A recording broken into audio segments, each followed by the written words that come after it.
अपने इमोशंस के स्लेव हो तो दुनिया तुम्हें कभी लीडर नहीं बनने देगी। सोच के देखो, कब लास्ट टाइम तुमने गुस्सा किया था दम से, बिना सोचे, और बाद में रिग्रेट फील किया? क्या तुमने कभी किसी से सिर्फ इसलिए बात करना बंद कर दिया क्योंकि उन्होंने तुम्हारा ईगो हर्ट किया था, चाहे उनकी बात सच ही क्यों ना हो? ये सब छोटी छोटी चीजें लगती हैं, बट यही चीजें बताती हैं कि तुम कितने कंट्रोल में हो, या फिर कितना कंट्रोल तुम्हारे अंदर की कैओस का तुम पर है।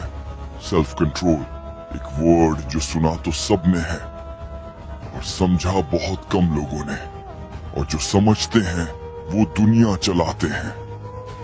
क्या तुम सोच सकते हो कि किसी ने तुम्हारा सब कुछ छीन लिया हो और फिर भी तुम बस मुस्कुरा के कह दो it's okay?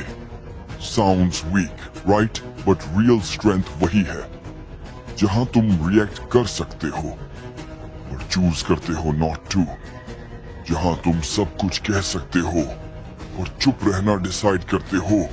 Self control is not suppression, it's transformation.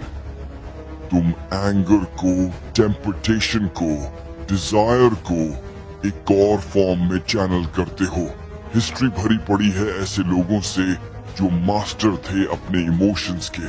भगवान बुद्ध प्रिंस थे, सब कुछ था। एक दिन देखते हैं एक ओल्ड मैन, एक सिक मैन, एक डेड बॉडी, शेक हो जाते हैं और डिसाइड करते हैं सब छोड़ के सच को ढूंढना है। उन्होंने ना सिर्फ अपने राजा होने के टेम्पटेशंस कंट्रोल किए, बल्कि अपने अंदर के फियर और पेन को भी साइलेंस किया विथ अवेयरनेस। ये नहीं कि इमोशन फील ही नहीं हुआ, पर रिएक्ट नहीं किया, ऑब्जर्व किया, ट्रांसेंड किया। अगर तुम्हें लगता है कि ये सब ओल्ड फिलॉसफी है तो एक और नाम सुनो, नेल्सन मंडेला। 83 साल जेल में रहे, 27 years, इनोसेंट, और जब बाहर आए तो रिवेंज नहीं लिया, पावर मिलने के बाद भी नहीं। उन्होंने कहा, If I didn't leave my anger in prison, I'd still be a prisoner. ये होता है सेल्फ कंट्रोल का पीक। और चलो थोड़ा करंट में आते हैं। तुम्हारे आसपास तुम देखते हो कि लोग हर सेकंड रिएक्ट कर रहे हैं। इंस्टाग्राम पे कोई कुछ बोल दे तो इंस्टेंट रिप्लाई, कोई तुम्हें इग्नोर कर दे तो एंजाइटी, कोई मैसेज करे तो ओवरथिंकिंग। हम सब एक इमोशनल ऑटो पायलट में जी रहे हैं। क्यों? क्योंकि हमने अपने माइंड को ट्रेन ही नहीं किया। आर्क, या तुम जानते हो कि तुम्हारा ब्रेन, स्पेशली तुम्हारा प्रीफ्रंटल कॉर्टेक्स, वो पार्ट है जो डिसीजंस, जजमेंट और इम्पल्स कंट्रोल हैंडल करता है। पर जब तुम्हारा एमिगडाला सो सीज यू, इसका मतलब जब तुम इमोशनल हो, तुम्हारा रैशनल ब्रेन लिटरली बंद हो जाता है। और यही होता है जब लोग चीटिंग करते हैं, बेट्रे करते हैं, फाइट करते हैं, फिर बाद में कहते हैं I wasn't in my senses. Exactly. तुम नहीं थे, तुम्हारा प्रीफ्रंटल कॉर्टेक्स ऑफ था। तुम सिर्फ एक रॉ इमोशन के पपेट बन गए थे। पर इसका मतलब ये नहीं कि तुम कुछ नहीं कर सकते। इसका मतलब है कि अगर तुम चाहो तो तुम्हारा ब्रेन, तुम्हारे पैटर्न्स, तुम्हारी इंस्टिंक्ट्स सब रिवायर सकती हैं। सेल्फ कंट्रोल सीखना एक मसल बिल्ड करने जैसे है। रोज के छोटे छोटे चॉइसेस से तुम्हारा फोन बज रहा है, तुम डिसाइड करते हो कि 5 मिनट और काम कंप्लीट करोगे, फिर उठोगे। तुम्हारा दोस्त तुम्हें ट्रिगर करता है, तुम डिसाइड करते हो कि रिएक्शन नहीं, रिस्पॉन्स देना है। तुम लेट हो, पर तुम डिसाइड करते हो कि पैनिक नहीं करोगे। छोटी छोटी विक्ट्रीज, बट यही तुम्हारा मेंटल आर्मर बनती है। एक और मिसकंसेप्शन लोगों का होता है कि सेल्फ कंट्रोल का मतलब है इमोशन फील ही मत करो। गलत। सेल्फ कंट्रोल का मतलब है इमोशन को पूरी तरह फील करो, पर उसके स्लेव मत बनो। तुम्हारा हार्ट ब्रेक हुआ, तुम क्राई करो, बट तुम अपने दर्द को किसी और पर डंप मत करो। तुम्हें गुस्सा आया, तुम उसे समझो, पर उसे वायलेंस में कन्वर्ट मत करो।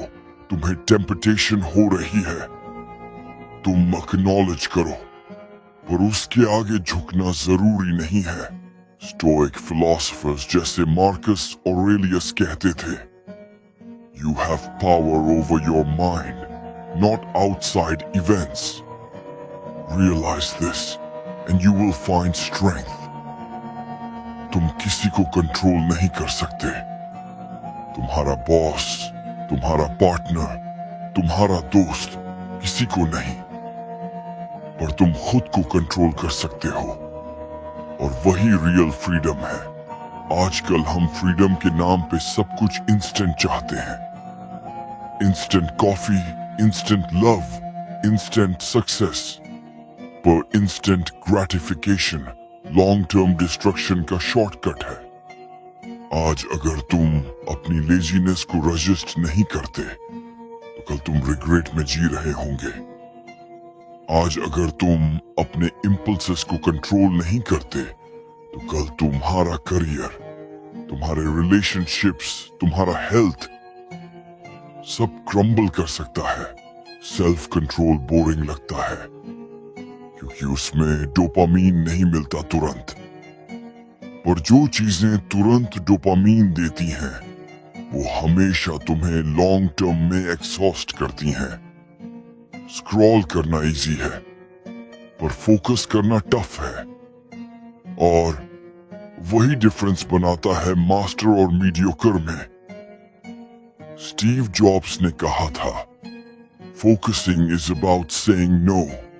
और हर बार जब तुम किसी चीज को नो बोलते हो, जिसे तुम्हारे अंदर का वीक वर्जन यस कह रहा होता है, तुम एक लेवल और ग्रो करते हो। सेल्फ कंट्रोल का मतलब है तुम्हारे अंदर दो वर्जन्स हैं, एक तुम्हारा रॉ, इंपल्सिव, रिएक्टिव वर्जन, और एक हायर, वाइजर, फोकस्ड वर्जन। और हर डिसीजन, हर मोमेंट में तुम डिसाइड करते हो किस वर्जन को चूज करोगे। ये कोई एक दिन का काम नहीं है, ये लाइफ लॉन्ग साधना है। जैसे एक मोंक मेडिटेशन करता है, जैसे एक सोल्जर डिसिप्लिन फॉलो करता है, जैसे एक आर्टिस्ट रोज ब्रश उठाता है, चाहे इंस्पिरेशन हो या ना हो। सेल्फ कंट्रोल एक आर्ट है, और सबसे खतरनाक और पावरफुल लोग वो होते हैं जो इस आर्ट में मास्टर बन जाते हैं। सोच के देखो, एक ऐसा इंसान जो गुस्से में भी स्माइल करता है, जो टेम्पटेशन के बीच भी शांत रहता है, जो पेन में भी पर्पस ढूंढ लेता है, उसे कोई हरा सकता है क्या? तुम्हें क्या लगता है, सबसे बड़ा वॉरियर कौन होता है? जो दुनिया के अगेंस्ट लड़ता है, या जो खुद के अगेंस्ट जीत जाता है? लाओ त्सू ने कहा था, He who conquers others is strong. He who conquers himself is mighty. तो अगर तुम्हें दुनिया जीतनी है, पहले खुद को जीतना सीखो। तुम्हारा माइंड तुम्हारा बैटलफील्ड है, और तुम्हारा हर मोमेंट एक अपॉर्चुनिटी है, या तो हारने की या इवॉल्व करने की। अब सवाल ये है, नेक्स्ट टाइम जब तुम्हें गुस्सा आए, जब तुम्हारा ईगो हर्ट हो, जब तुम्हें बस गिव अप करना हो, क्या तुम चूज करोगे रिएक्ट करना या रिस्पॉन्ड करना? क्या तुम चूज करोगे शॉर्टकट या सेल्फ रिस्पेक्ट? क्या तुम चूज करोगे कंफर्ट या कंट्रोल? ये वीडियो एक रिमाइंडर है कि रियल पावर तुम्हारे अंदर छुपी है, ना कि उस फोन में, ना किसी रिलेशनशिप में, ना किसी स्टेटस में। जो लोग अपने डिजायर्स, इमोशंस और थॉट्स को कंट्रोल करना सीख लेते हैं, उन्हें दुनिया भी कंट्रोल नहीं कर सकती। अगर तुम ये सुन रहे हो तो शायद तुम ऑलरेडी एक बैटल जीत रहे हो। अब इस मैसेज को सिर्फ फील मत करो, एम्बॉडी करो। क्या तुम मास्टर बनोगे या स्लेव बनकर जीते रहोगे? Choose wisely.